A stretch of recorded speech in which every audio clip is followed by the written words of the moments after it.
Dámy a páni, toto je tak trochu historický moment, pretože takto si my predstavujeme moderný kontakt štátu a občana.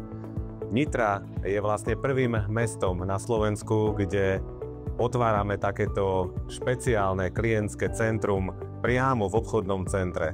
Naším snom je, aby takéto klientské centrá boli buď v obchodných centrách, alebo tých klientských centrách, ktoré sú zriadené ministerstvom vnútra, aspoň v každom krajskom meste. Prečo je to dôležité? Vidíte dobre, že takto je tá pobočka alebo to klientské centrum sociálnej poisťovne oveľa bližšie k občanom. Toto klientské centrum bude k službám občanov každý deň od pondelka do nedele od 9. hodiny do 19. Každý jeden deň. Veľká vďaka patrí pánovi generálnemu riaditeľovi, jeho tímu, pani riaditeľke tejto pobočky, ale najmä v neposlednom rade všetkým zamestnancom tejto pobočky, ktorí, pevne verím, budú poskytovať profesionálne služby a budú mať ľudský prístup k občanom.